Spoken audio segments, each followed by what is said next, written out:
Excellent. So I'd like to obviously recognize Gloria Mcdonald, who is our administrator.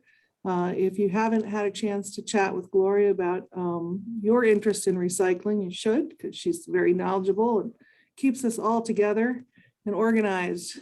We have an amazing board. I have them listed here. I won't read everybody's name, but I thank each and every one of them for their valuable time and expertise in leading us in our first year. We have been just over 1 year that we have been established as the Illinois Recycling Foundation.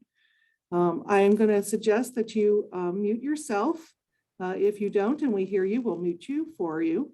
And we want you to introduce yourself in the chat, submit the questions you might have in the chat. And the presentation is recorded and will be available on the website for future reference within a couple of weeks. So thank you all for participating today.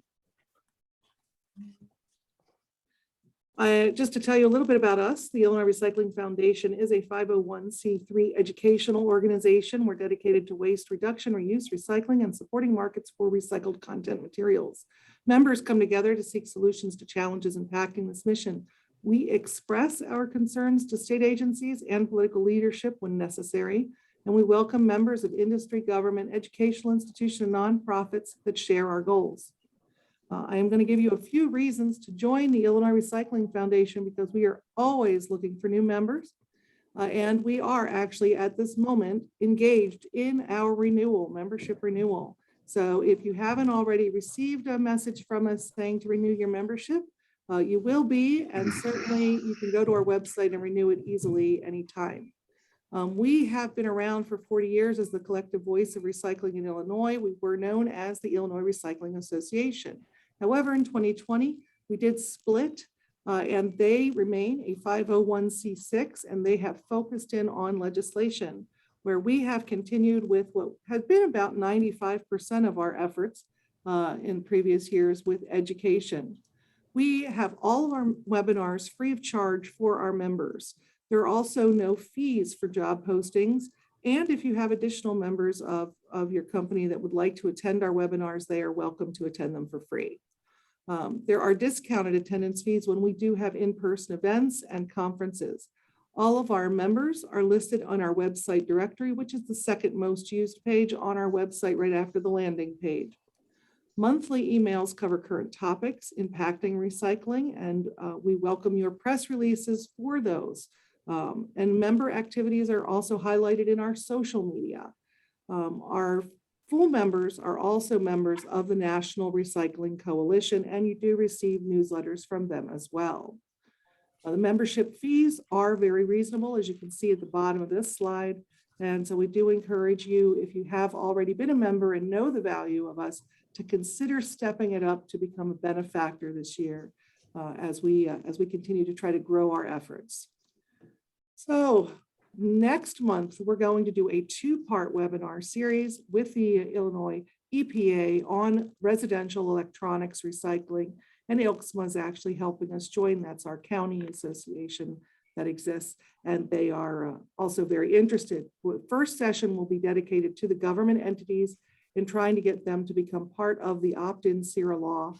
And the second in the series will be dedicated to our waste haulers, our electronic recyclers, our scrappers, who are all interested in helping our governments provide residential recycling and how they might be better able to do that.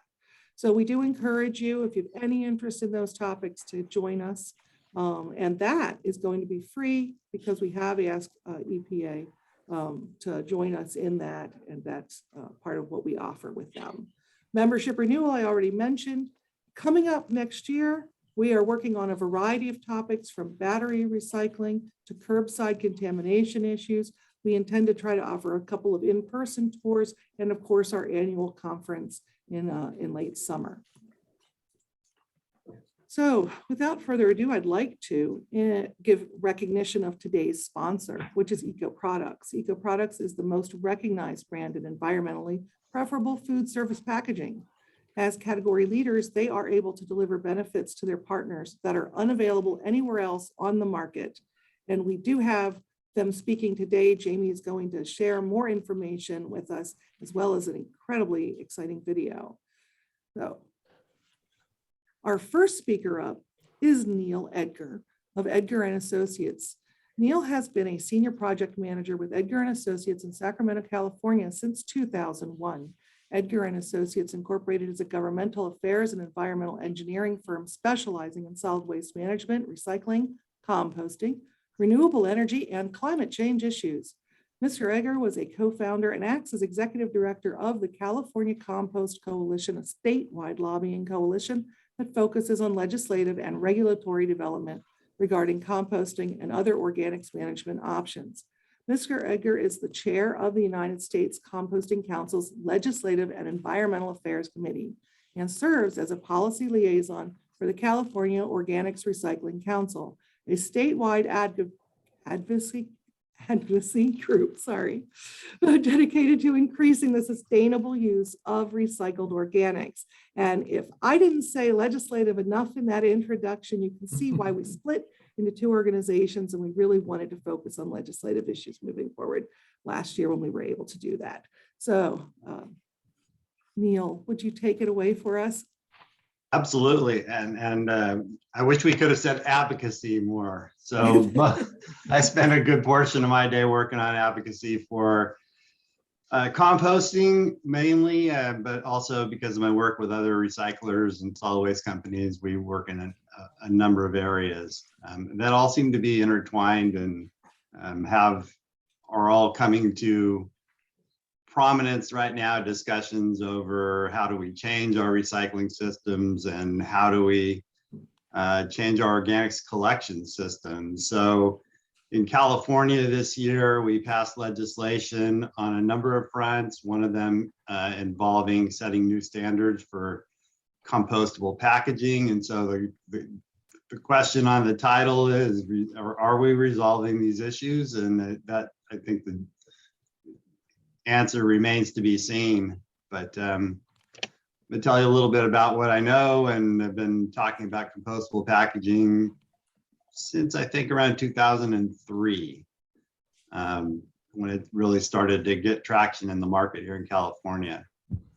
So the California Compost Coalition is a group of commercial composters handling municipally derived organics, traditionally green waste and green waste, yard waste, a little bit of agricultural waste, and increasingly food waste. And so packaging is becoming a significant part of the waste stream. For a lot of facilities, it'll be a new challenge as we implement SB 1383, which is our mandatory organics diversion law, which starts in, I think it's 16 days on the 1st.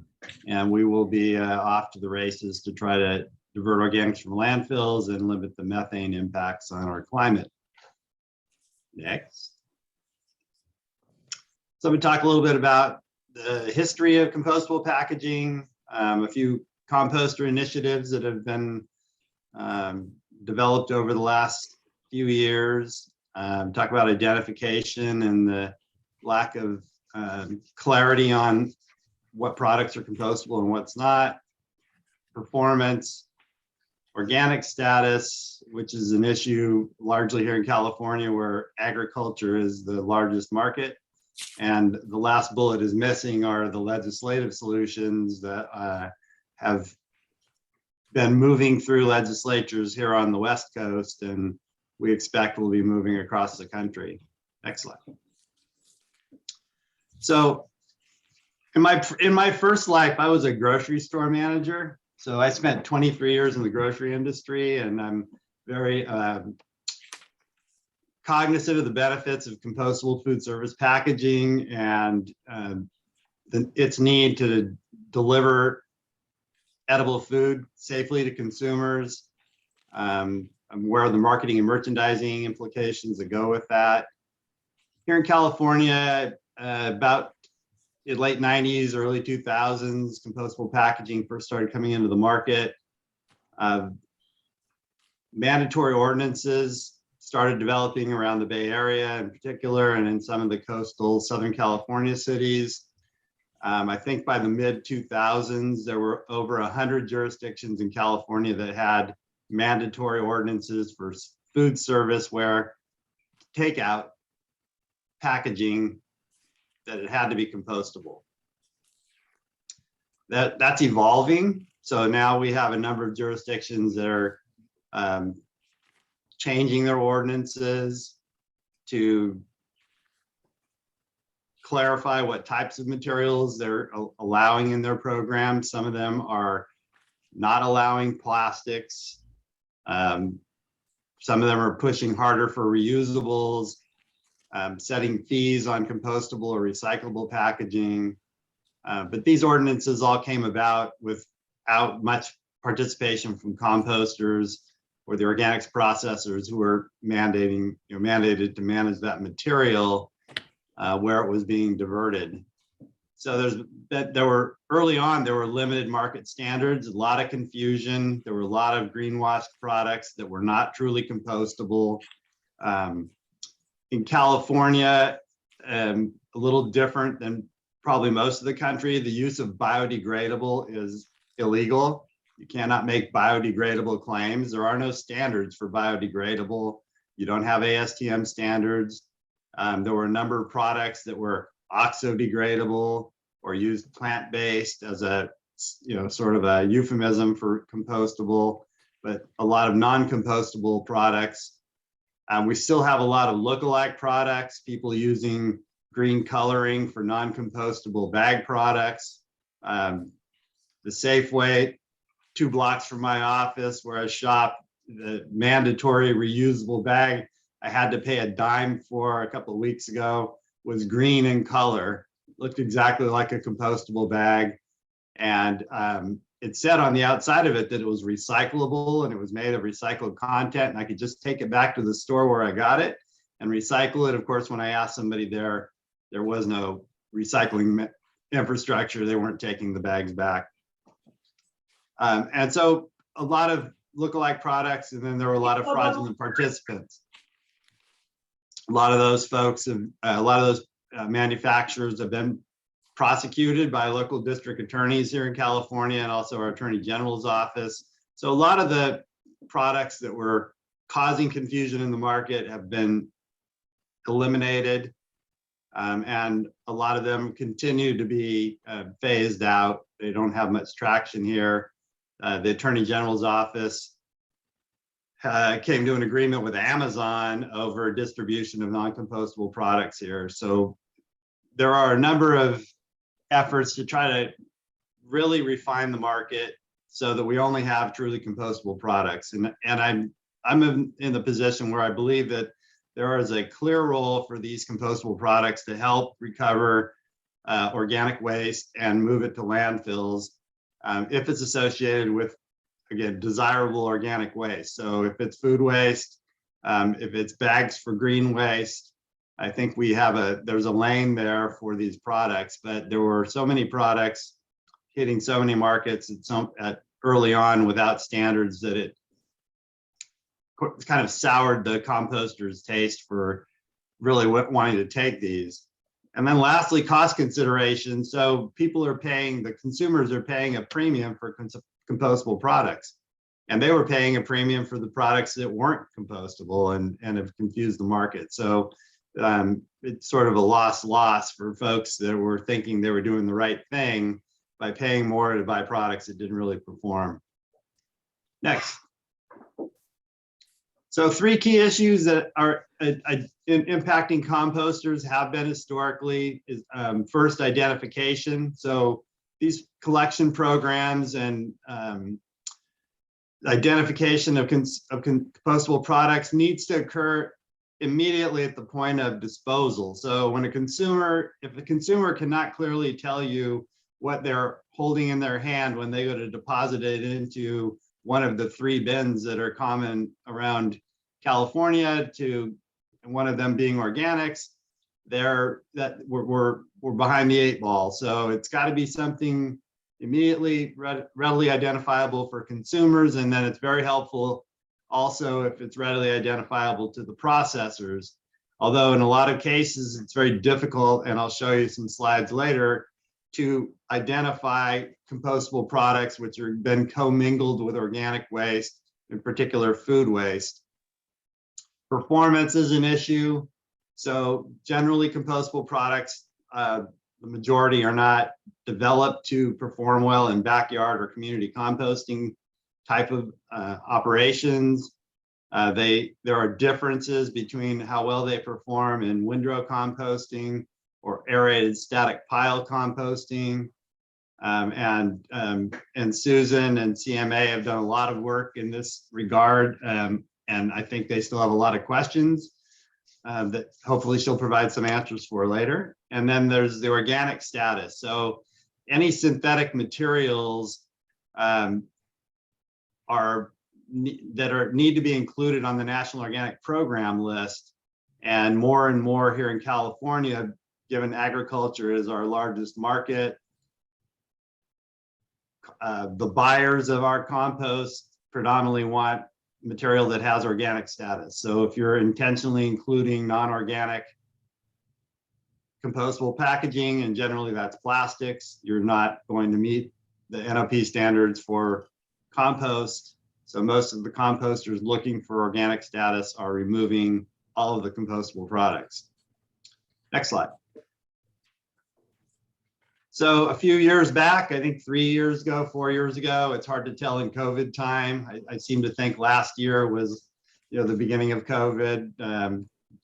I'm not sure, it's historically before that, but about 3 or 4 years ago, the composters in Oregon sort of threw down the gauntlet with this statement about how compostable packaging was not working for them, the complications that was causing their operations, the cost implications, and generally notifying the jurisdictions they were serving that compostable packaging was going to be not a part of the future. Next slide. Nationally, a few composters got together and helped develop this Compost Manufacturing Alliance. I'm not going to say much more about it, but Susan is leading that charge on doing compostability field testing to identify the products that perform for composters, so that the jurisdictions they serve can make informed decisions. The operators can make informed decisions about the type of materials that they're willing to take in the programs that they are collecting and processing. Next slide.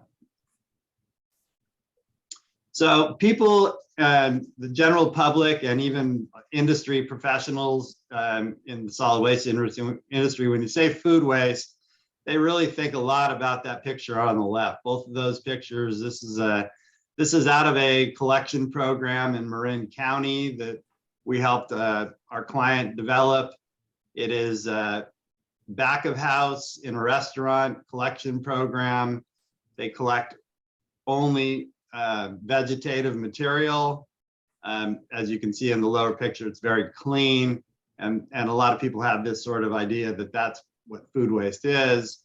And on the right are more of the reality. Those are more front of the house organics collection programs at restaurants and fast food places. And so there's a massive gap in between those two versions and visions of what food waste is. Next slide.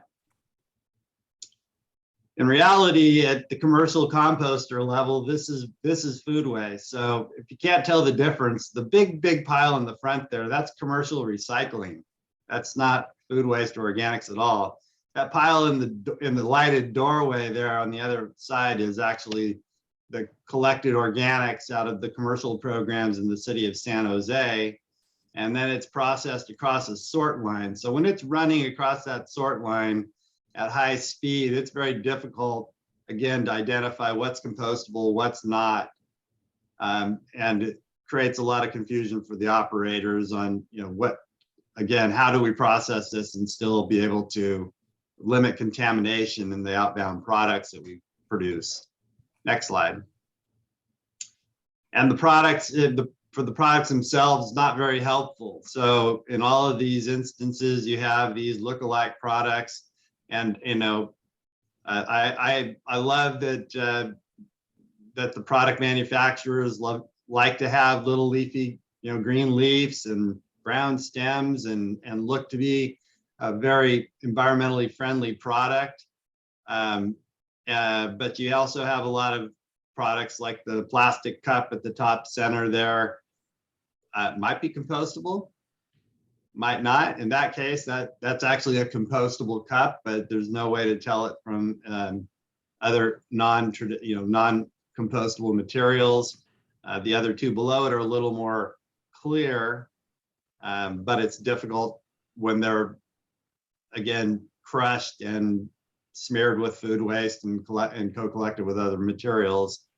And then utensils are even a bigger challenge.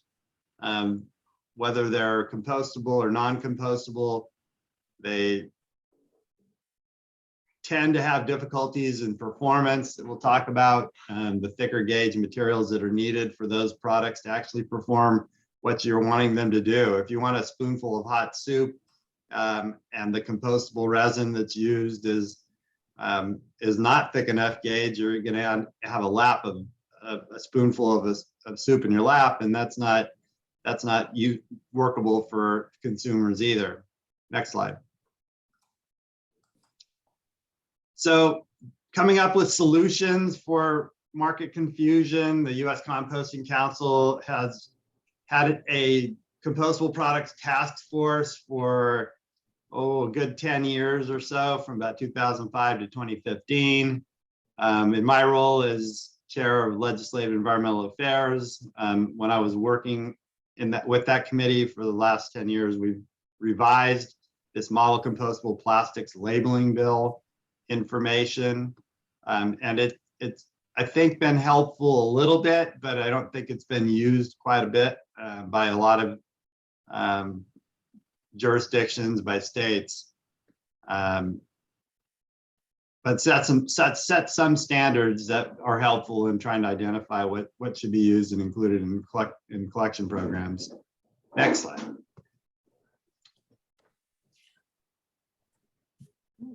Next. Try.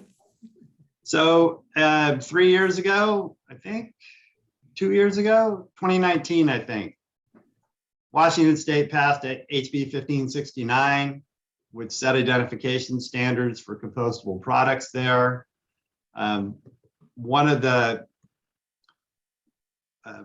some of the legislative language says that the materials need to conform to industry standards, and the Attorney General there has found it difficult to know what those are.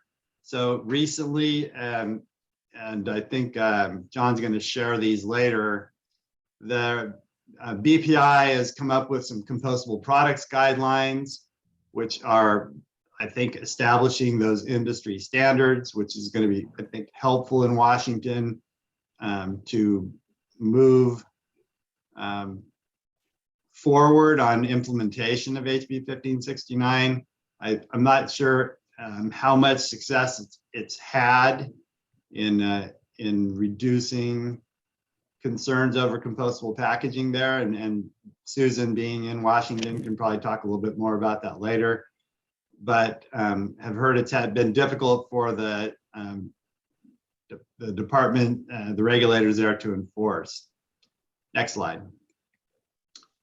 So this is a restaurant in Alameda County, which is probably the center of organics diversion in California. They were doing organics diversion here when I lived there over 20 years ago. This is a restaurant, and I don't know exactly what it is they're trying to say there, but again, confusion is not a good thing to have when we're trying to produce quality products and return those materials back to agricultural soils. Next slide. So performance is an issue. I think more and more there's an acceptance that bag products tend to perform very well as a rule. If they meet the ASTM standards, they degrade well below those 90% disintegration in 84 days or 90% biodegradation targets. The ASTM standards are, again, lab standards, don't clearly identify how well the materials perform in the field, given certain composting technologies or the conditions that they're being managed in.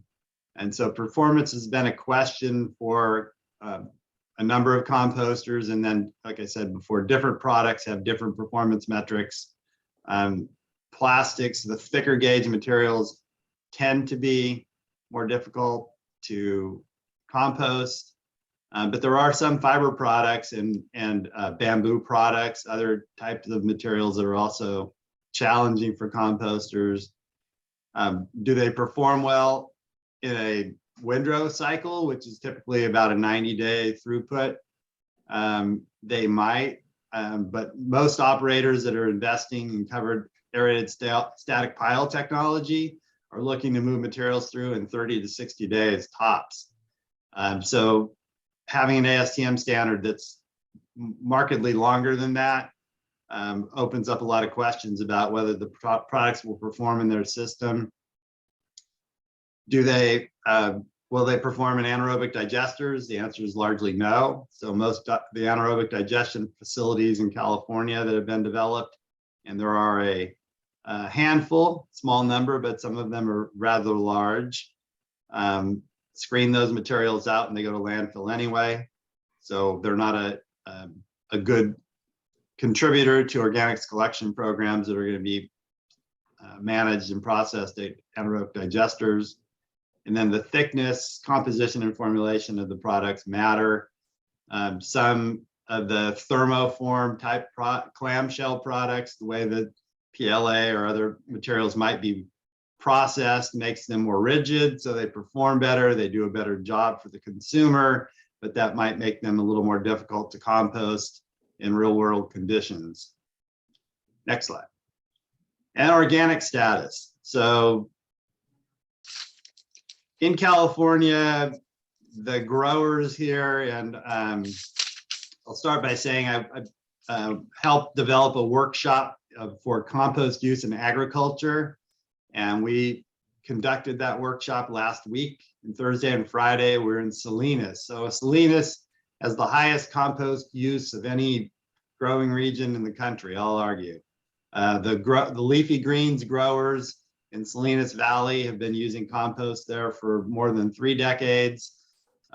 Earthbound Farms, which is the largest organic producer on the planet, has been growing with compost there, growing lettuces, spinach, broccoli, you name it, other types of produce that have direct soil contact. So vegetables that are grown directly on the soil or in the soil have contamination challenges. In order to try to meet those, the agriculture industry has developed some standards of their own. There's a leafy green marketing agreement that has set standards for the inputs that go into the production of leafy greens, and organic status is mandatory. So if the material, the compost that they're buying does not have National Organic Program allowance, it's not certified by OMRI, or in California, we have our Department of Food and Agriculture has jurisdiction over organic materials. They do not buy it. So even conventional farmers in California, under significant pressure from their buyers, from Walmart, Target, McDonald's, you name the big food buyer, they are pushing the growers to have higher standards for production, and part of that involves organic compost. So having compostable products that are not part of the National Organic Program, are not allowed as synthetics in organic production, is a problem for a lot of the composters here. So a lot of them are doing what is required, a robust removal process for any compostable packaging, and that includes fiber and plastic as well. And then there are a number of chemical considerations. So PFAS, PFAS, and other types of chemicals that have been conventionally used in some of the packaging, particularly the fiber products and other paperboard products to aid in performance, are being phased out. I understand there are industry initiatives to reduce that. BPI has eliminated it from the products they certify.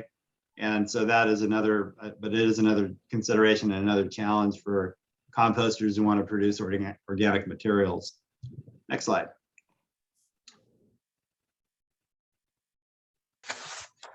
So I think I covered most of this in my last slide. Again, the key part of that is this is a new emerging issue in California. Having conventional farmers require this organic status. Roughly 2/3 of the compost that is produced in California is sold into agriculture. SB 1383 with our mandatory organics diversion programs is expected to double the amount of compost that we're producing now over the next, theoretically by 2025. In reality, it might be 5 to 10 years before we get enough implementation to manage all of the organics. But it's that pressure on growers is going to continue to elevate, and organic status will be required almost in all cases in agriculture. Next slide. So California Compost Coalition sponsored the Better Composting Standards Act this year. We have worked with BPI, a number of other stakeholders, to come up with what we think are reasonable solutions, at least from the composters' perspective, on implementing new regulations that attempt to resolve these three issues, mostly on the organic status issue and then also on identification. So there is a requirement. First requirement is any product sold in California has to be third-party certified. Now, they don't specify exactly what that standard is that the products need to be certified to. So there will be, I'm pretty confident there'll be some subsequent regulations by CalRecycle, which is our regulatory agency over solid waste issues here, and set those standards. But that won't happen before the 1st of January in 2024, so about a 2-year lead up. Next slide. Addressing the National Organic Program issue. This is a challenge. The language that's in this part of the bill is asking CalRecycle to evaluate whether there could be a bifurcated collection program. So can we have one collection program that would recover organic waste that's suitable for use in organic systems, and another one where that material would be collected and processed separately and not produce an organic compost? I think most people know the answer to that is that most people, the general public, doesn't think there's really room for one collection program for organic waste, and whether it's feasible or not to pay for 2 systems to do that and collect it separately.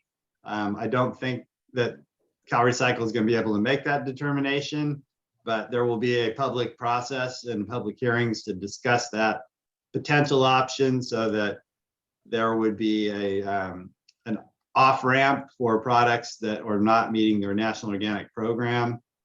And it was language we pretty much had to take in order to get the bill through the legislative process. We think it's somewhat benign, but it remains to be seen yet. Next slide. Neil, if you could hurry up, and we're kind of running on our time limit, so I don't know how. Sorry, John. I will do that. So again, the PFAS issue, I think, has been well discussed. There are a couple of other pieces of legislation in California that address PFAS and having a fluorine standard for the products. And then having an identification standard that makes the products, requires the products to be distinguishable from non-compostables upon reasonable inspection by consumers. That's going to require regulatory action by CalRecycle. And then again, the products have to be associated with the recovery of desirable organic wastes, such as food scraps and yard trimmings. Next slide. Great. And we're saving the questions until the end of the session, so put them in the chat or hold on to them. And once the other presenters have concluded, then we'll be taking questions and hoping to answer them. Thank you, Neil. I appreciate it. That was wonderful and so insightful, and so good to have California leading the charge on this. Our next speaker is actually our session sponsor today. It's Jamie Brown from Eco Products. Jamie has served in diverse roles as a zero waste advocate, educator, and consultant throughout her 18-year career.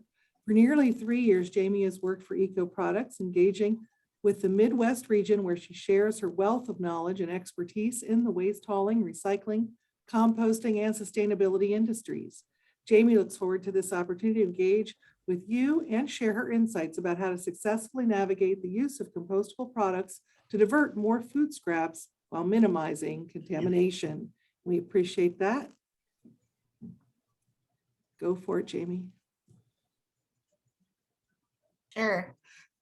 Thanks so much, everyone, for joining, for having me. So I just want to start by showing what Eco Products as a manufacturer is doing to combat a lot of these issues that Neil has covered, and just demonstrate that our products are definitely a vessel for capturing more food waste and getting it out of the landfill. And so I just wanted to start the conversation by showing you the next slide, which is our approach to compostability. So one of the issues that Neil had brought up would be performance and degradation. So this slide kind of demonstrates our process and approach to compostability, starting with, there's many layers here. So not only do we start with ASTM compliant, which is the basic, then the chemical lab testing, which is the BPI certification, but we really take it a step beyond that, and we do, which is the field testing. So all of our products are CMA. They're not only BPI certified, but they're CMA tested, certified, and approved. So these are proven to break down in the various timeframes and types of composting applications. And really beyond that, when we're working with composters, I mean, we're more than happy to partner with them and having them even test the products in their own applications. So, I mean, we're very thorough in our process of showing and demonstrating that not only do they break down in a lab scenario, but they break down in actual real world applications. And I think you're gonna allow me to share my screen. Just had a video here that I wanted to show you about how we actually work with composters and CMA to ensure that our products are breaking down properly. Can everybody see this? A1 Organics is a proud local company. We've been in business for 50 years. We're not seeing it, Jamie. Another local You're not company, seeing it? Eco Products, No. produces compostable packaging for which we're testing right here in the state of Colorado. You can hear it. Good, yeah. Darn. Let me see. Let's try again. It worked for us yesterday, guys. Yeah, it did. Worked great. Are you sharing your screen? Let me see. I'm sharing my screen.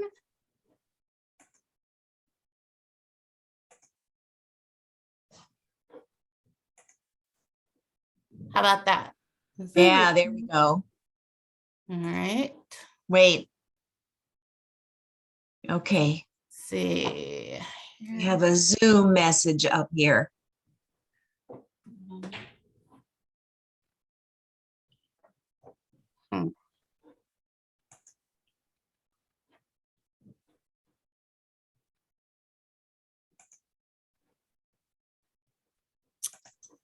Goodness.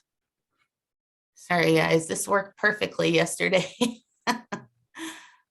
Let's see. Let's try again. This Zoom message is in my way, so I can't see the video here.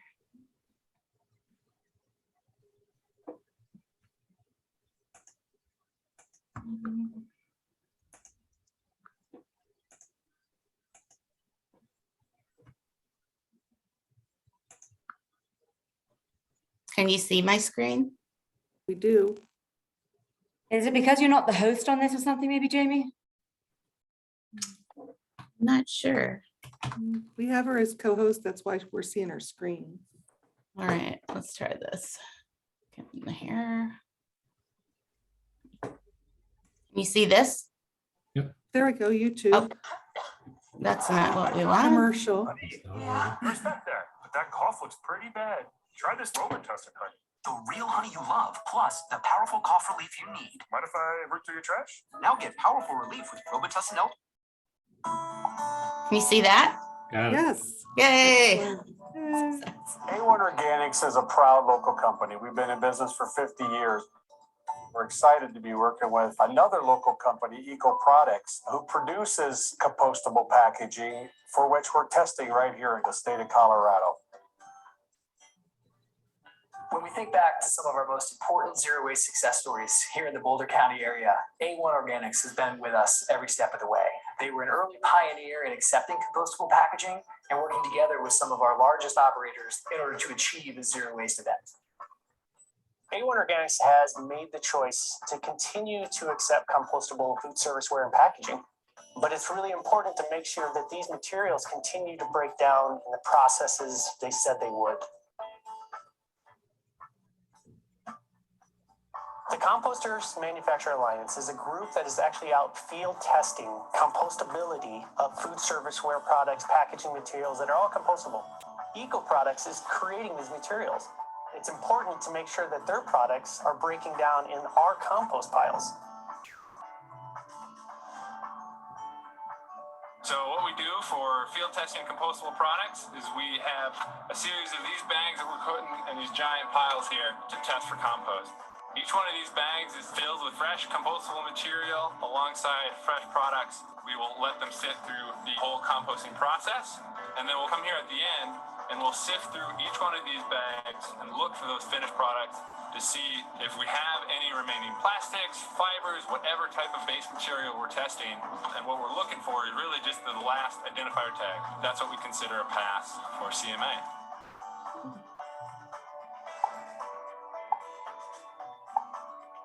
All working together, we have a much better chance of advancing zero waste communities when we want to employ compostables and get food scraps out of the landfill and into compost. We want customers to have confidence that they can buy materials, know they're doing the right thing, going to break down in Colorado, and then we can do it all over again. A1 Organics' mission is to be the organic waste solution for a more sustainable Colorado and produce material that goes back and captures carbon in our soil. Eco Products is a mission-driven organization. We're committed to making sure our packaging helps keep food scraps out of the landfill. In order for that to be achieved, it requires partnerships. Partnerships with composters, partnerships with haulers, partnerships with operators, and with the certification partners that can confirm that our products will work as intended in the compost pile. We're excited for this project to demonstrate the zero waste success stories that are achievable when we work together.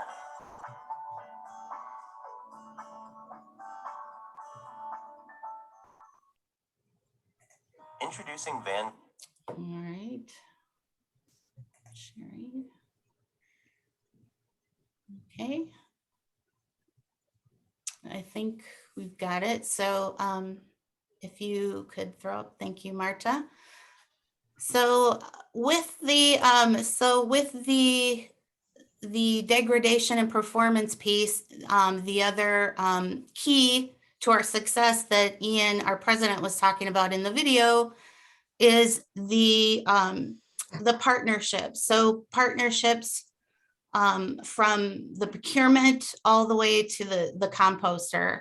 And this slide really represents our system solution that we use with all of those parties to ensure that the products are actually making it to their end destination and being turned into compost. So really our brand is the key to this solution and working with these various partners. So starting with the procurement, if you control the inputs, you can have a better chance of controlling the output. So we really strive to create a bundle, and our bundle is one of the largest in the industry. We've got about 450 compostable products. So it's quite easy to convert most, if not all, of the items that the venue is using to compostable, which eliminates the chance for the lookalikes coming on board. So that's the very first step in our process, working with the distributors and the operators to ensure that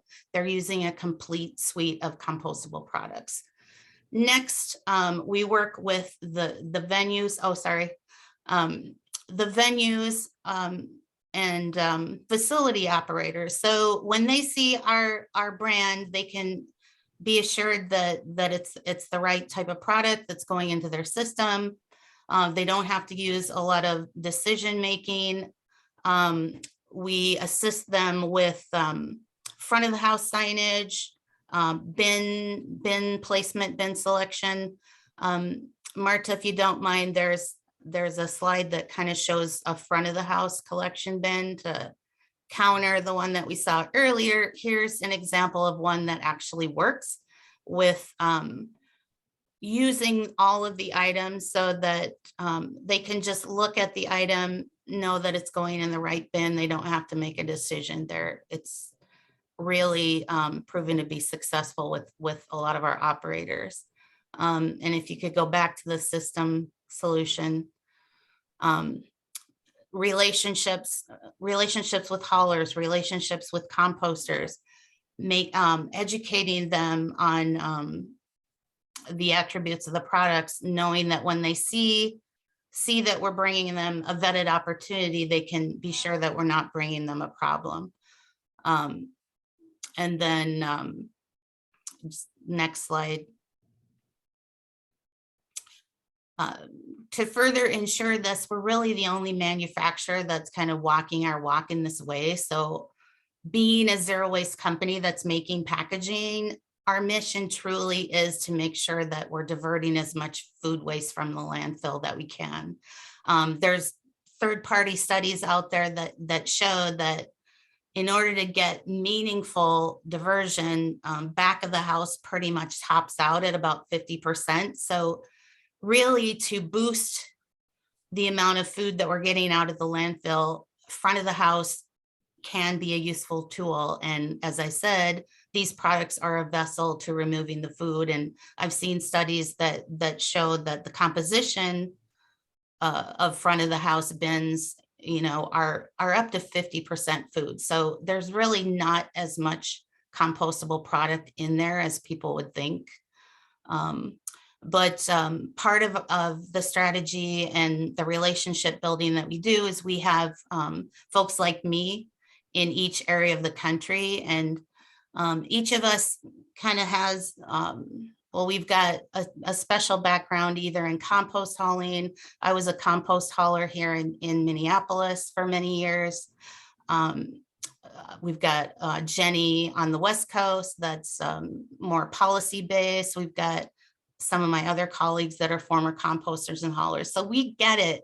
And we really want to have meaningful partnerships and roll up our sleeves and work alongside composters for the benefit of everyone. So part of the way we do this is by employing these experts in each area of the country. As we know, waste is quite local. So each one of us specializes and advocates not only on policy, but for more access to commercial composting in these areas. And kind of segueing into that, my guest Luke is actually one of our composter partners in Central Illinois. If you want to advance the slide. So working with clients, working hand in hand with Luke, here's kind of an example in action. And this is just one, we have many, and it works in all sizes. So this example is quite a large commercial operation. So just demonstrating if it works for a company like Rivian, all the way, it can work for stadiums, it works for the coffee shop on the corner. So with Rivian, Luke was just a champion in partnering with us to set up their systems, make sure that they're using all eco products, all compostables. This is quite a large operation. It's the company that makes the electric delivery vans for Amazon. And for those of you who are in touch with the stock market, they just recently went public with their IPO, which is one of the biggest IPOs in the history of the stock market. So as you can see here, they're using we've got full suite of compostable products, including the use of our Vanguard, which is our fiber that addresses the chemical PFAS issue that Neil talked about earlier. And I did want to let you guys know that we just received Green Screen certification, which is a kind of like a BPI certification, but specific to chemicals and keeping PFAS out of the environment. So we were able to receive a silver certification with our Vanguard line. We're super proud of that. I'm pretty sure we're the first manufacturer to achieve that. The reason we didn't make gold is it's very difficult because each component has to pass these rigorous chemical standards and ensure that there's no regrettable substances. It's really difficult to do when you've got a combination of ingredients, and typically just the pure substrates achieve the gold standard, which I think Tim from NatureWorks is on the call, and I believe that their PLA resin does have the gold green screen standard. So just in further demonstrating how these partnerships can work to the good of everyone, I kind of wanted to just tee things up for Luke, have him talk a little bit more in depth about what we've done here, give a few other examples, and just to talk about why he's doing what he's doing, why he chose to accept packaging, and why he feels it works in his operation.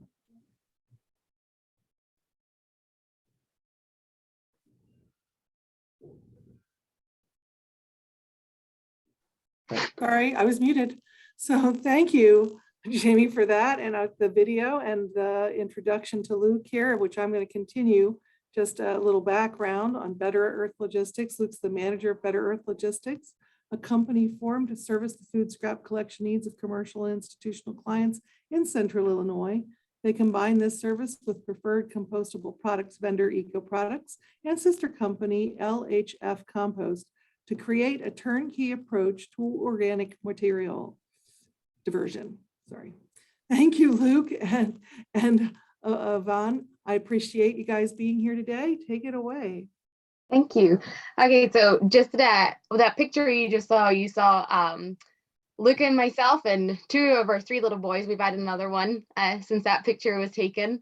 And then the other 2 in the picture are Luke's parents who own the compost facility. So Luke and I own the logistics side of things, and his parents own the compost, but Luke now manages the facility. So we have our hand in everything from working with the small businesses who want to switch over to compostable waste, who just want to maybe start with their eggshells or their coffee grains to adding the compostable products. We are the haulers.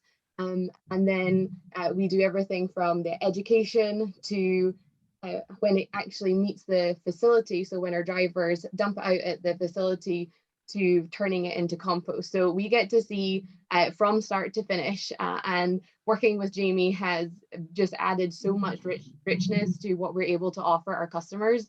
And what she said is true. She does have a partnership, and there's times where I have messaged her and she's on vacation with no cell signal, and I've had a question and she manages to get back to me right away. So we do appreciate her expertise, and somebody who knows a lot and has done it herself. She doesn't just talk about it, she actually does it. So that's really nice to work with her. So one of the biggest issues, and Neil, thanks for pointing out so much and for such a long period of time, because I think that really sheds light to how important it is to go through the transition. Some of the things we've learned, we actually looked at the single-use recycle or single stream recycling and say, well, how did they do it, and how do we continue to move along? Because compost has been going on since, I don't know, forever, because that's what Mother Nature created. But industrial composting has really taken form in the last 2 decades. I know our facility started back in '98, and it sounds like California was really leading the way on that. So to see how many different issues were there to start with, as we started continuing, we've been fortunate enough in our generation has got a lot of the solutions already there for us. It's just actually starting to implement them. So one of the things we started when we started hauling, it was just for the food waste. And then we realized, well, people are wanting to do the front side of the house. So some of our customers started with the front side of the house. And it was, well, you can't use this, you can't use this. It's got to be BPI certified. And they're like, well, my distributor said this is compostable. It's compostable based on the label, but it's not, BPI certified. So that certification, having that third party protecting both interests, I guess, because it gives the credibility to, a company like Eco Products, but it also gives us composters a little bit more reassurance that somebody else is saying, yes, it's good. Just like CMA's coming on and saying, well, we're just going to go actually compost it, and we're going to go find out. Some of those pictures, I was like, yep, I've seen that. Yep, I've seen that. Yep, I know where that's going. Yep, I know what that's going to end up being, depending on the timeline and, how people are cooking their compost. I tell the kids it's like baking a cake, and, you got to have all the right ingredients. You got to put it in the oven. You got to monitor it. You got to make sure it comes to life. And the fifth grader's like, oh, yeah, that makes perfect sense. So when people that throw compostable stuff in their backyard, and they're like, well, it didn't break down. Why doesn't it break down? It says compostable. It's like, well, what was your temperature at? Well, like 110 degrees. Well, okay. Start looking at the science of things. And so our industrial facility, we've got roughly 20 acres we're using for operation right now. Right now, I've got 18 windrows cooking. Our windrows are about 20 feet wide. We're using a Bacchus turner. So we are turning them weekly. We're agitating them. They're all pretty active for at least 2.5 months. And just like Neil was pointing out, some of those timelines for all the certifications and requirements for breakdown. If you pull in a row, too soon, you might see some components. I equate more of your rigid compostable products to the wood waste that we process through our facility. I can still screen out wood waste, and it can be there for 3 months, 6 months, 9 months, depending on the size of it. Those microbes can't break it down if it's not small enough. It's a slow process. It's like dropping a log out in the woods and then saying, why didn't it break down in a year? So some of the more rigid compostable stuff I've seen throughout the industry, we even did a test for a company that was trying to make plant-based leather. And I said, okay, we'll make a test batch for you. And you could see the microbes working on it. You could see it's trying to eat it away at it. But because it was so rigid and so durable, which they wanted it to be in the clothing line industry, so they didn't want it to be too flimsy, too weak, it was going to take more time to break down. So as the composter, we have to sit there and see, okay, where does the industry need to move, and how can we adapt to it in our process?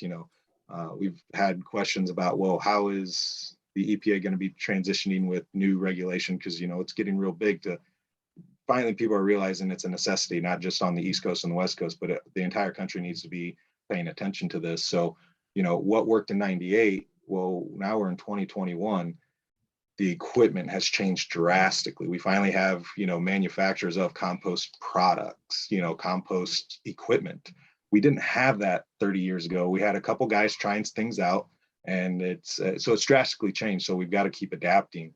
One of the big things we've been doing that's worked, we've had really good success with it, is when the customer comes to us and says, we want to do front side of the house collection, okay, let's start looking at what you need. And then let's start changing the way you do things. The little taco packets, the little ketchup packets. When we talk about contamination from our front side of the house, it's rarely from somebody sourcing an imitator. But that's because we're very strict on when we first sit down with them, we say, you're sending us a list of everything in your kitchen. I'm coming in to check it out to make sure nothing got missed on that list. And I'm going to sit there and say, yes, no, you know, show me the certification, make sure it's BPI certified.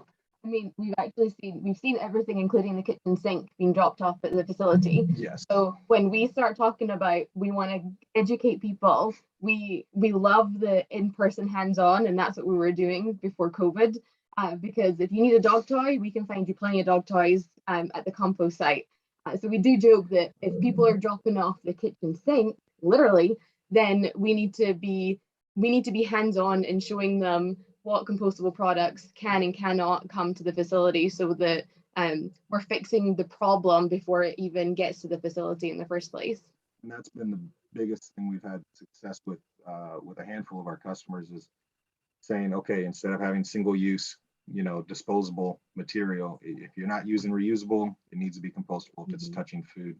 The confusion of the coffee cup, well, it's paper, I can recycle it.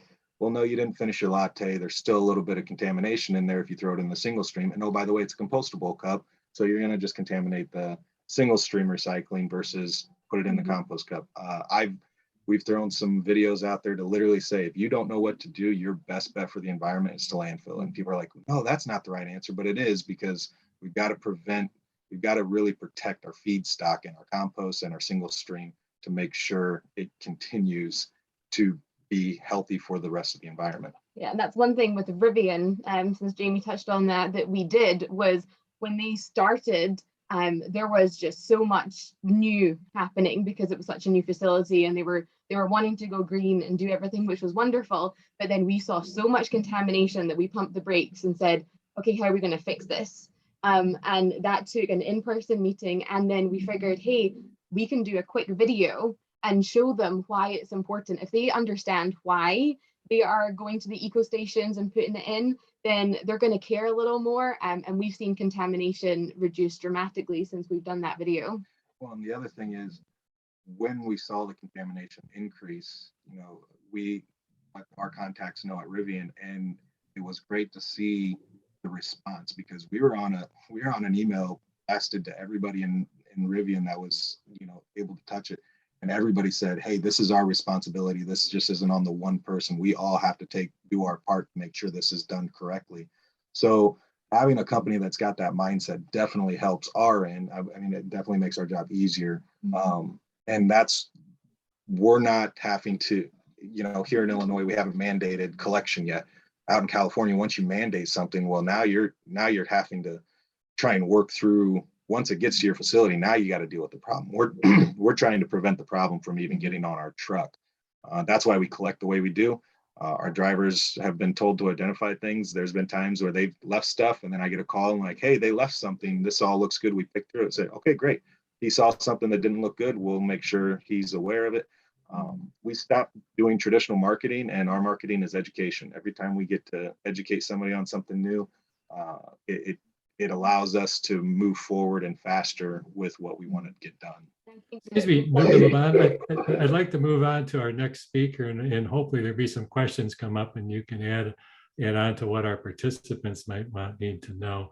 But thank you very much, and you too, Jamie, for you know, your team approach in our presentation. Thanks, John, and thank you, Luke and Yvonne. I'm going to introduce Susan from Compost Manufacturing Alliance. Susan Thompson is the founder and managing director of the Compost Manufacturing Alliance, known as CMA, North America's first and only composter owned and operated third-party certifier of compostable products. Before launching CMA in 2017, Susan served for 12 years as the director and VP of corporate development for Cedar Grove Composting in Seattle, Washington, one of the largest yard waste and food scrap processors in North America. Susan also served on the U.S. Composting Council's Board of Directors from 2016 to 2019 and on the Washington State Recycling Association Board of Directors from 2007 and 2015. Thank you for being here, Susan. Let you take that away. Thank you. So I had a colleague once that on their LinkedIn, he put sustainability is a team sport. And I love this session today because you can see all the pieces that really make these programs work. It's complex. You know, Neil talked about some of the legislation in Washington, trying to explain to elected officials, all this stuff is really hard. So our ability to harmonize and message and teach each other everything is a key to our advancing. So I really love this lineup that you have today, and I'm thrilled to be part of it. So next slide. So CMA is a third-party certifier of compostables, and the genesis of our program really started in Seattle back in about the time frame that Neil was giving when food. Are we moving ahead? I don't know what happened. Oh, sorry. That's okay. But in Seattle back in about 2009, we built a facility in Everett in 2004 for all this great food scraps we were going to divert. We figured out with the municipalities, it was 600,000 tons a year in the greater Seattle area. Let's go get it. Cedar Grove invested. We didn't get people bringing in the stuff, so they bought their own trucks, went out there. And we have some pretty big campuses out here like Microsoft, and Amazon owns half of Seattle now. And so anyway, if you're serving meals, 40, 50, 60,000 a day, and those come in every day to a composter, they were all about compostable packaging. 90% of the non-food cut of organics in a dine-in service operation here is food service packaging. So the non-food portion, you can take 90% of that single use, turn it to compost if it's certified and it works. So anyway, we had all these companies coming in. And over time, what we found was what Neil talked about and Luke and Yvonne talked about, you know, with the standards, at least for some of the processes, they weren't Windrows, they weren't breaking down. So back to Neil's point, people were sourcing these at a high rate, sending them to composters, only to have the composters pay to build a landfill. So that doesn't work. It's a lose-lose. And the composters, most of them are privately owned across the US. They end up paying the bill to landfill it, so they took a really long ride to the landfill. So Cedar Grove started field testing. We started doing it here. I always joke we're the Forrest Gump of field testing, but that eventually grew because more and more composters started calling Cedar Grove. Didn't seem like anything was going to change, so we started our own program, and this is really what it is. And it is the one WeCare is using, and also St. Louis Composting with their facilities in both Missouri and Illinois. So next slide. So we're owned and operated by some of the top composters in the US. And we're really, you can go ahead to the next one. And what we're really trying to do is take that traditional model, which is important, the lab standards, the BPI, making sure those products are safe. And we're really trying to put it in a solid waste system. A lot of what Jamie talked about. We're trying to connect the dots between the generator, the city, you know, the hauler and the composter by working together to make sure our system's solid and that we're moving in the right direction. So we come from a solid waste background. A lot of the legislation written in Washington state that was really the basis for coloring things. Neil talked about the green bag. You know, a lot of that came from the group of Washington folks working with the Washington Organics Recycling Council, but we've really tried to incorporate solid waste thinking into some of this legislation, because we all got to connect. So the next slide. So operational challenges with compostables. Luke and Yvonne talked about it. Neil talked about it. I always like to make this point about the green bags. If you're 20 foot up on a loader and you're looking down here, jumping off looking for a logo isn't what you're going to do. It's not safe. It's not practical. So we're really trying to do what Jamie and Luke and Yvonne are doing. We're trying to say, come learn our industry. Come see our challenges, come help us solve these problems, either through legislation or working through like a CMA network where we're all coming together to work together. So we do promote color marking and field testing. That's really what we're focused on to make the system not end up where a lot of the recycling commodities ended up and the values went down. If you look at the sword that happened 10 years ago and all the municipal contracts ended up going, a lot of them anyway, overseas, out of sight, out of mind, right? Well, composting is going to stay domestic. You can't do it across the ocean. So let's make sure our programs locally are all connected like you're doing today. Education, education, education to solve these problems. So next slide. This is at the end of the day what we're trying to avoid, you know, either missorted materials, materials that don't actually break down enough in the processes they're made for, or materials that are lookalikes or greenwashed. At the end of the day, this is the bane of the composter's existence. And I think you're seeing the reactions to those. Luke talked about it. Neil talked about it. They just say no to all of it because it's complex. It's hard to deal with. And folks, if they get folks like Jamie out there going upstream to set up the systems, they don't have a staff all the time to do that. You get your team together and you work on it together. So can't say enough about how important that is. Next slide. So our prerequisites for our program are that we do require the ASTM standards be met. We have a list of approved labs. We also have a fluorine standard. We have a standard for PFAS, less than 100 parts per million total fluorine. So we have all the lab standards are incorporated into our standards. And then we have a lot of things in a parking lot, like wood stir sticks and things. A lot of people say, I need ASTM for what? A wood stir stick? Well, Luke's going to take that. Luke and Yvonne are going to take that. It's wood. So we actually review those and make sure they're okay. So there's really 3 lanes that we're in: field testing, substrate accepted, and then of course the ASTM standards need to be met on those products that can be certified. Next slide.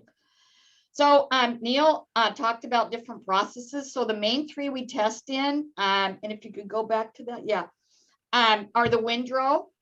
So Windrow is, you know, it doesn't have a lot of mechanical controls, but it, you know, you can manage a pile very well with Compostables and hit the temperatures you need. So we have a Windrow test, both Belleville, Illinois, and We Care our Windrow sites. So we have a CMAW list of products for them. Covered in vessel is more predominant in big areas. Because it's covered, it's really the Cadillac system, but it has a 98% VOC and emissions control. But the thing about that is, it was brought up earlier, it can go, that's my fault because I have an animation in there. It's my fault, Marta. I'll take ownership, okay? You can just let it go to the next slide. But it's highly controlled, but it gets really hot really fast, and it does run anywhere from 49 to 60 days. So when Neil talked about that 84-day, and our experience at Cedar Grove with these products not breaking down and having the landfill, you know, over half of them, this is why we're seeing a gap, and this is why CMA is playing a bigger and bigger role. So if you go ahead and hit the button again, this is what we do. We put samples in the pile, and a lot of the eco products video showed our person out in the field with eco products doing their thing. But we literally put them in the pile. We track them. We take the temperature and moisture readings from the facility. And one of the things that hasn't happened, and people just don't proactively do, eco products does all the time. I stood in piles with eco products for a couple of weeks ago in the desert. Yeah, it was a good experience. We bonded over that, Jamie. But you know, these things are really important to the composter. When you have that relationship, it's easy to not want to deal with people you don't know, but once you have that relationship, it makes all the difference, and they can help you solve the problems. So we do all that, and then what we do, next slide, is we take a before picture, we put it in the piles, and then we surround it with feedstock that was shown in the video. You can scoot to the next slide. And then at the end of that process, we literally pull out whatever's left on a non-biodegradable tape, and we do a report, a before and after picture. So there's a before and there's an after of a PLA cup that went through, I believe, a Cedar Grove. And all that's left was a tape. So that did really well. Actually, biopolymers and copolymers and bioplastics do better in hot, fast systems. And fibers tend to like the cooler, longer system. So that's what we know.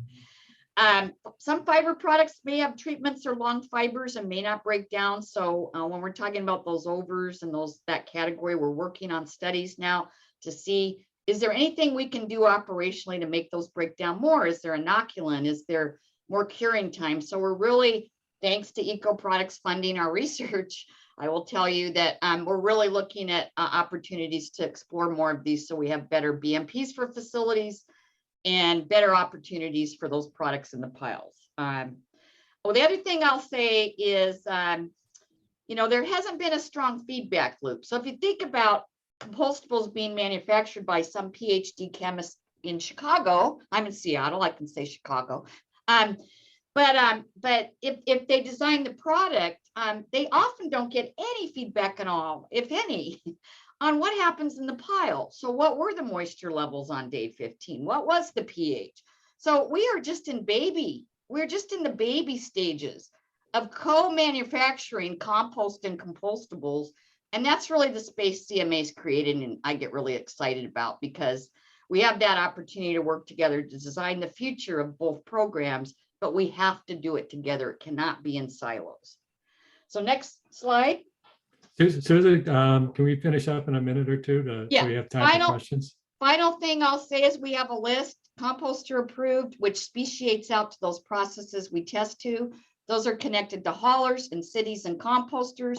And at the end of the day, we started this program so we could give City of Seattle a nice list of what was accepted at Cedar Grove, and now we're expanding that across the country. So the last slide I'll show is the network that we have. Go ahead and hit one more button, I think. Is that it? Okay, and these are our facilities across the US. If you're a composter and you want to join us, please do. And I talked about all the elements in our program, but I can certainly wrap up with a picture of our network. And thank you for having us on today. Well, thanks, Susan. That was a new one with the animations, but we appreciate it and your enthusiasm and the points that you're making. And I don't know if everybody realizes how important it is to check out the chemicals that are in the products, because at the end of the day, you have to market the material. So, and last but least, no, not certainly least, I should say, is our moderator today and organizer for today's event, and that's John Lardner, who is a senior engineer at JPL Environmental Engineering. He is a professional engineering consultant and co-owner of Patriot Acres. His company, JPL Environmental Engineering, assists clients with design, operation, and permitting of composting facilities in Illinois. Patriot Acres is a proposed organic material composting facility located at a closed landfill in a north suburban area of Chicago. John previously worked for 30 years at consulting engineering companies on landfill and transfer station development projects that included siting, design, permitting, and construction quality assurance. John, you want to take us home? Okay, so we had a lot of information presented today, and I thank all the speakers who offered their time and expertise to share with us. I want to leave, before we get into questions, the two publications that were put together by the U.S. Composting Council. These are free online, and I put the link in the chat room that you can take these away if you want to learn more about what we talked about today. First is a primer for compost manufacturers, a primer that talks about the chemistry behind all these compostable products. And then if they decide, like Luke and Yvonne, to dive into it, then there is a composters manufacturers decision-making guide to help them sort through all the questions and issues that might come up ahead of time in order to accept those products. Go ahead, next slide. These two publications were developed out of a roundtable from composters. I'm not going to go through them here. Hopefully you just download those and you can read them for yourselves. Next slide. You can see the sort of elaborate decision-making tree that a composter would have to go through in order to accept compostable products. And then go ahead, next slide. These are different worksheets that if a composter decides they want to go and accept compostable products, what are the business implications? Are vendors asking them to do it? Right? Feedstock source control, we talked about that. And Luke and Yvonne did a great job and working with Jamie to accomplish that for his site. Looking at their site assessment, are they going to need new equipment? Do they have space for it? Is odor a concern? And then the composting equipment assessment they do, whether they'll need a mixer or some specialized equipment to manage the incoming material. And then looking at their manufacturing operations as to whether or not, again, they have to create maybe an organics product like Neil touched on. So this publication helps them work through a lot of these issues. So that's it. So go ahead, Marta, I'll take it back to you. Thanks, John. And we're going to get into questions and answers. I'm just, for anybody who wasn't here at the beginning, our commercial is its membership renewal time for the Illinois Recycling Foundation. If you are a member, please renew your membership. And if you are not a member, please join us. We have an upcoming series, a two-part series we're going to do with the EPA on electronics recycling in January. And then a number of topics we'll be covering next year, along with our annual conference and some in-person tours. So it's going to be exciting in 2022, and we'd love to have you with us. And with that, John, if you would please take care of question and answers. And I know Gloria should be helping you too with questions in the chat. I think there was one question that came up about the coffee cups and their compostability. I don't know if any of the speakers want to talk about that. Maybe Jamie, you're a manufacturer. Maybe you could take that one. Sure, I actually sent Mike a message, a direct message, but I think the problem is not composting the cup. It's the operator not using the proper compostable cup, and the issue with other manufacturers that are lining their cups with other substrates. So again, it goes back to the input and making sure that the operator is set up with the proper items that are compostable. And then there's another question, whether the APA BPI standards for disintegration specify end products. Anybody want to take that one? Neil, are you still there? Sure. So they do not, and the end product is again a user or a composter decision on what their markets are. In certain areas, historically here in California, having organic certification was not nearly as important as it is now. It's it's an emerging issue like PFAS has been, and now the next emerging issue is microplastics. So to get back to the coffee cup discussion, having that potential to have polyethylene lined coffee cups, which would generate microplastics in the finished product that composters are producing, is an emerging concern. What I didn't add is many composters here and across the country are instituting depackaging units. So they're removing all of the packaging in an effort to reduce contamination. It creates a fairly clean feedstock for them to add into their compost windrows or ASP systems, and that's also a trend. It's a relatively inexpensive process to add, although now it's about $1 million to get one at a commercial scale. I will have to add, St. Louis Composting in southwest part of Illinois and in St. Louis area has invested in a depackager. So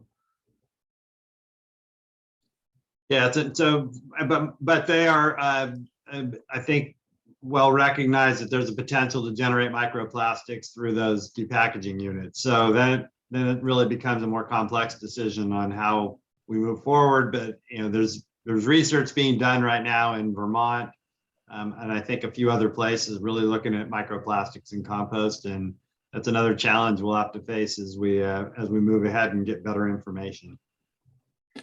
I guess another question here is, what is a realistic timeline that facilities looks up compostable materials on a commercial scale in Illinois? Well, I would say it's already started down in Peoria. So maybe Luke and Yvonne, what's the message out? How do you get the message out to everybody else to get this going?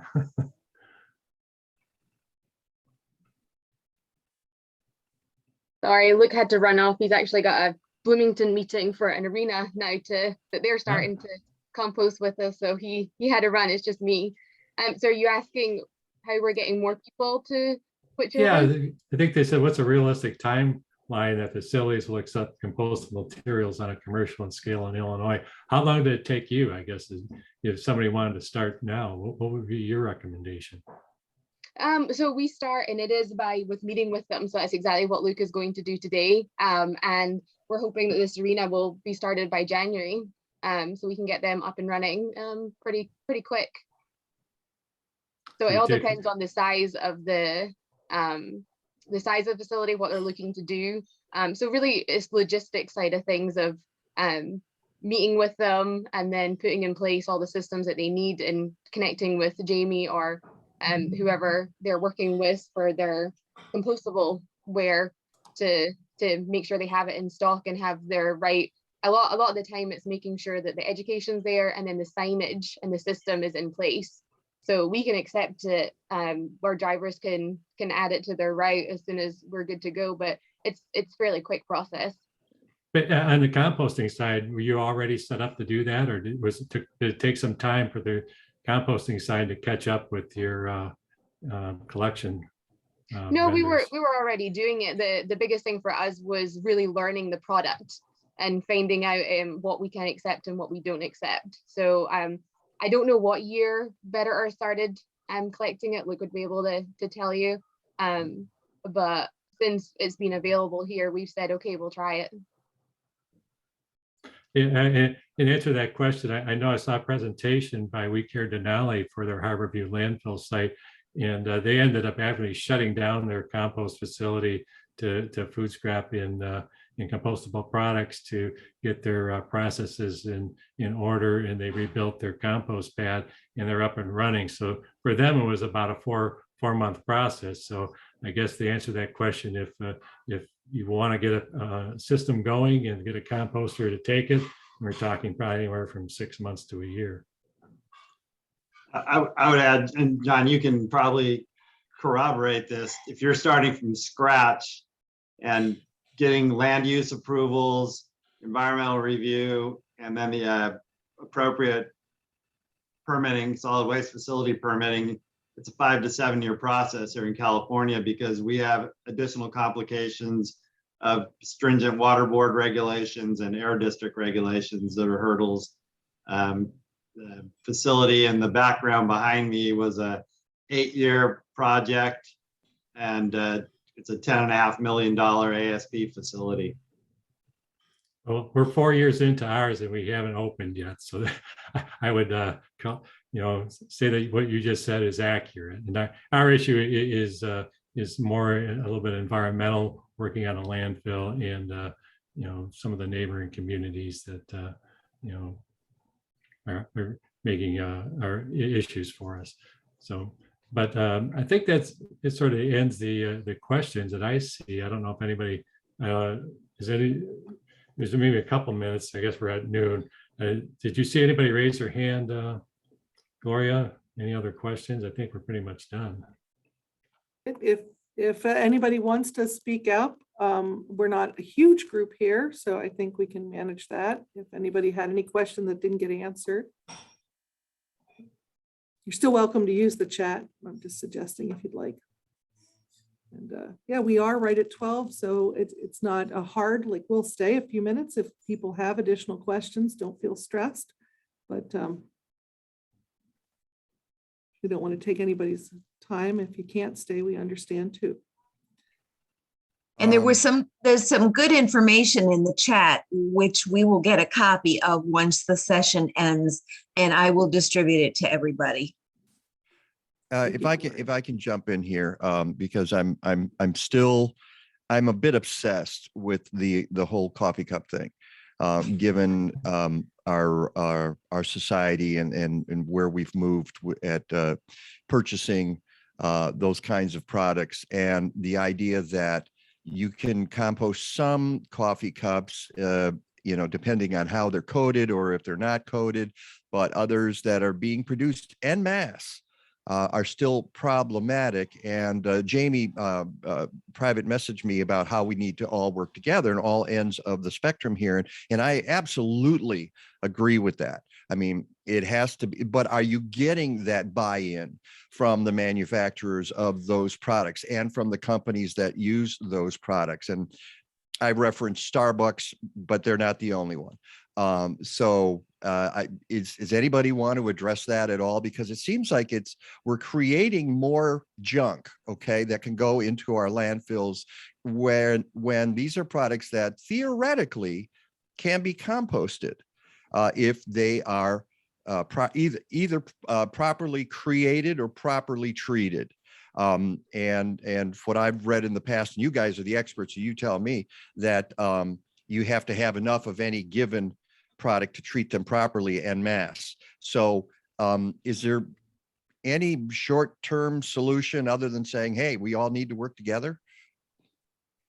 I'll take part of that, Mike. So the problem with Starbucks is that, and eco products will produce any cup that consumer wants. I mean, that's the idea, but Starbucks has a particular branding identity and they want their cup to look a certain way and their logo to be a certain proportion.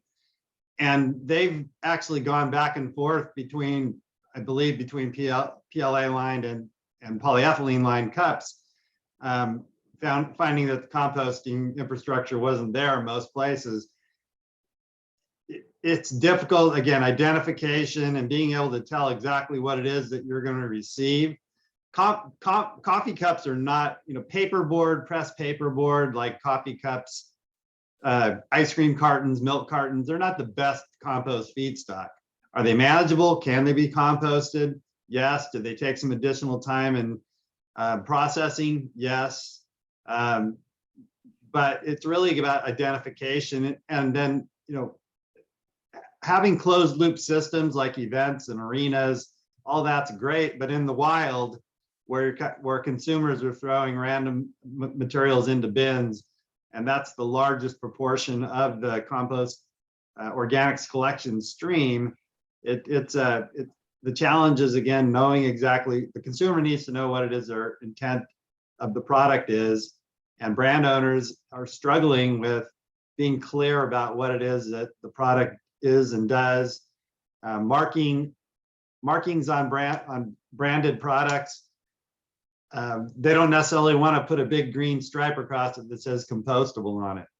They want their Amy's frozen dinner that is meticulously prepared with organic ingredients to reflect that on the front of the package and have a nice picture of the product. That compostability of that is somewhat of an afterthought, but it really needs to be clear because it's very difficult in real time and in real world conditions to identify what should go into the compost bin and what shouldn't. That's helpful.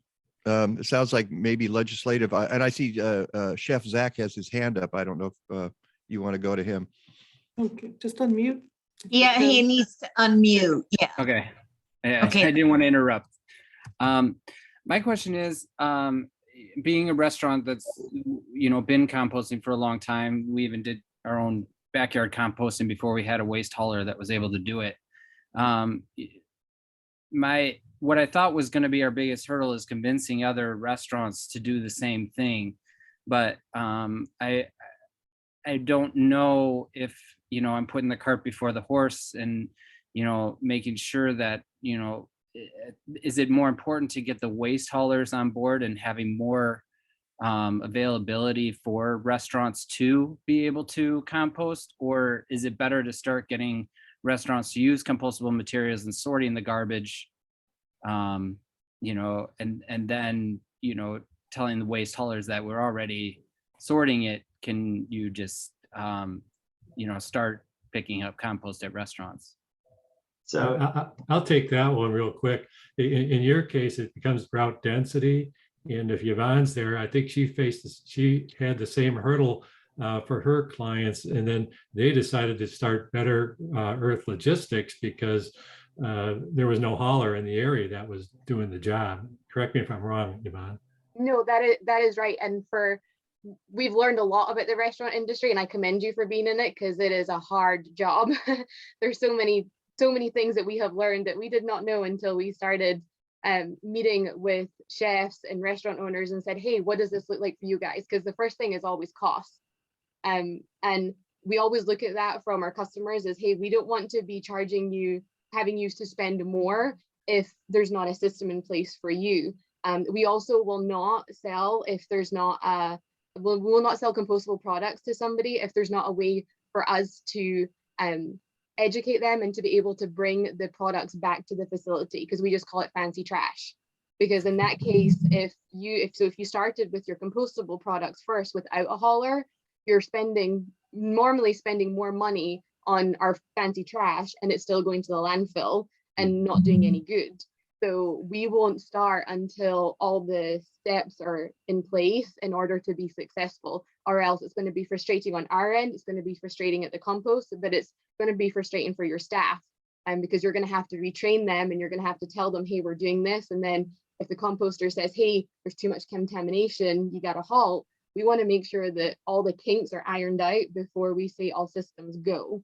So it is best to meet and have a partnership. There's no one size fits all. And we find that with restaurants compared to Rivian, compared to other customers. So I think it is key to have a relationship with those that you're working with to see what fits your restaurant, and financially for you, what is the best move? Because at the end of the day, we don't want to be causing you more grief when you already got a stressful job. What would you, so Zach, to follow that this up, is Luke. yeah. And I just want to add one more thing. Based on, I'll give you a practical approach that we've dealt with. We had one insurance company wanted to do this, and they're like, well, when do we start? So they actually started, we were already coming on board doing the back side of the house. And when they moved to the front side of the house, they said, okay, we're actually going to collect for at least 2 weeks, and we're going to make it look like it's everything it's supposed to be to come to you. But we're going to go through and actually see where our pitfalls are. Maybe we're not thinking of something that is in our cafeteria that shouldn't be going in there. So they used 2 weeks where they didn't put it in our containers. They actually just collected it, kind of did a waste audit, saw the pros and cons. And then once they saw that, it actually ended up being a 3-week period. And they did a little bit of education on the other side of it to try and help the individual. But when they started putting it in our containers, I would say there was initially only about a 5% contamination issue. And a lot of it wasn't that they were non-compostable items. It was just water bottles that the guy didn't know he wasn't supposed to put in because he wasn't paying attention. Mm-hmm. And it kept going down to where it's down to 2% for that customer. And it's just occasional water bottle here or something there. So maybe that kind of helps answer your question. You kind of got to bring everybody to the table and get the plan together. And but you also don't want to buy fancy trash for a year because you don't have a hauler to haul it off. That's all we already compost and have a waste hauler, but my mission has been to get more businesses on board, namely restaurants. And I just want to make sure that there's a lot of different waste haulers, and if it's only using our waste hauler that's the solution for us, then so be it. But I just want to make sure that I'm if going to restaurants and getting them to switch to this waste hauler that takes compost and gets them connected with these products is the right direction to go, or if I should be pursuing something else. I mean, maybe because we're a waste hauler, we like the idea of you just pushing the one that is already doing it. But it is kind of that, it's a solution that works. So yeah, I'd probably just keep pushing your waste hauler to these next customers. We've got 7 waste haulers in this area. Only one of us does food waste, and that's us. But we also don't do any other waste. We just stick to that. So maybe that, yeah, I would take your approach then. I would just add I'll jump in here too on this. So that's unfortunately how it works. You know, not a lot of it's typically the independent haulers that get the value for the environment and the potential for growing a route once they get past the route density. And it usually takes that, you know, you got to start there and then start working from the like kind of a push and pull system where you can get some of the bigger haulers, because I mean, they're more concerned right now about filling up their landfills unless they see, you know, we could go to them and be like, okay, hey, here's 6 large corporate campuses that want these services. You know, that's route density for you. Do you want to get on board and service your customer, or do you want them to go somewhere else? So you're kind of working on building all of those pieces. And that's why we're stressing working together is like, you got to start with one and build it out. Because if you wait for everybody to be in agreement or get on the same page, it would take forever. And that's kind of what we found here in the Twin Cities. We started a pilot with the five early adopters, we call them, that were mission driven. And this was just something that they wanted to do. And the first step for your restaurants would be converting from a non-renewable substrate to a renewable substrate, which isn't ideal because we want it to be recycled, but we don't have the infrastructure. So we're making that step, but we're also working on building the infrastructure. So then you take those 5 accounts, then you start building your route density. Then pretty soon you've got more people that are interested in what you're doing and you know, following suit. So then you're able to move over to St. Paul and start a route there and then grow it out. And then in the meantime, you've got all of the bigger players that are looking, you know, they're being pressured by a lot of their clients that are influential to be like, hey, we want to be able to compost our waste too. So what are you gonna do about it? I think because you're wanting to add more restaurants to your area to get on board, and it probably sounds bad me saying this, but as a businesswoman, you got to go with money first. If you go and say to them, hey, I did this cost me more, but I actually was able to reduce this part of my waste. So maybe your trash is only getting picked up once a month. So that's what we tend to lead with, is always money, because that's what everyone's, especially with COVID hitting, like it's hard for everyone. And then second off is the why. Why do we want to do it? We do it for our kids, and we do it because we know it's the right thing. We always sound like terrible business owners. We always say we want to be out of business. We don't want to have to take your food scraps, because ideally we want everybody to be fed. And that is, we always start with, hey, let's reduce your waste from your buying. You know, we work with a big company who they were throwing out so much. And the manager said, why is this costing so much? I said, because you're over prepping and you're over buying and you're throwing out too much. So you got to look at it from your expertise of saying, well, this is how much I budget and this is how much I prep based on looking at my customers and what they're going to eat and what they're going to consume. So it's not just about the products, it's about talking about the food waste and saving money. So if you can tell them that not only they're going to, in the long run, save money and help the environment, and this is a good thing, that gets your foot in the door. And one thing that we will do is we haven't bombarded our restaurants until we have a relationship with them. So we go into their restaurant and we are customers to them first, and then we build that relationship there, because I don't want to just be a salesman that says, hey, I'm a foreigner, come do this because this is what's norm for me in Scotland. You know, that's what I grew up as the norm. And we now want Central Illinois to have composting as the norm, not the exception. So there's these three things: finances, relationships, and being practical as well, and building that relationship. And that's when you start saying, hey, this is what I did. And we love people like you who are advocates for making the change, because you say, hey, it works, it's not that hard. And we've got kindergartens that do it in schools. So if we can have 5-year-olds that are able to do it, then I mean, anybody can do it. So I think you're our best advocate for what we do. And if we had more people like you who are doing it and say, hey, the other thing is, the last point I have is, we find that our restaurants that have jumped on board here to compost, they have actually found that by posting that this is what the choice that they are making, since it's not regulated, they have new customers coming because they post on social media, do you know we do this? And then new customers go, I am going to support them even if their food sucks because this is what they're doing. Wait a second. Yeah. Get done with that. But you know, it happens. Yeah. Yeah. Thank you very much. That's very insightful. Thank you. Hey, Zach, I'm gonna go down a rabbit hole here, but have you heard of Zero Footprint? No.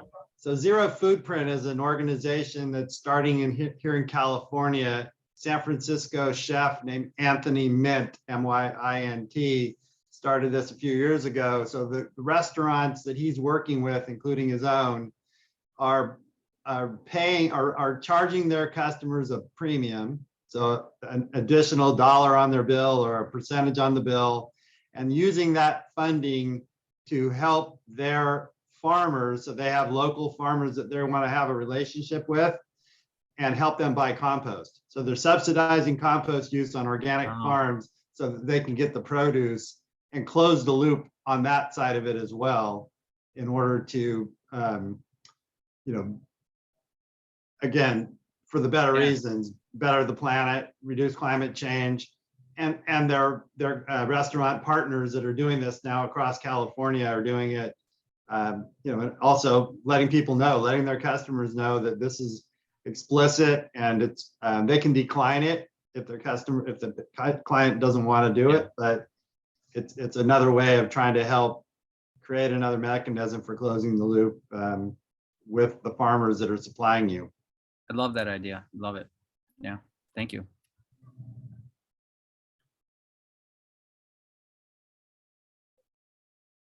Well, I don't want to stop an incredibly exciting conversation, but I know it is 20 after the hour now. So if we want to continue, perhaps we need to talk about maybe having some kind of a program in 2022 and bringing us all back together again. I agree. I think that this is a very important part of what we're doing, and it does not get enough attention. I'm in Chicago, and as you know, there's no such thing as 3 bins. There's only 2. There's no green bin. They can't even figure out a way to collect yard waste, let alone food scraps. So this is something that a conversation that needs to continue. I want to thank all of our speakers for all of your incredible information. I believe that it met the idea of being both very detailed as well as providing an overview for even the person who might have a light interest in this. So I appreciate that very much, as our membership does span that gamut. So thank you very much for your time. You. Thank you again, everyone. Thanks, everybody. Thanks. Happy New Year. Thank you. Yep. Have a Merry Christmas. Take care. Thank you.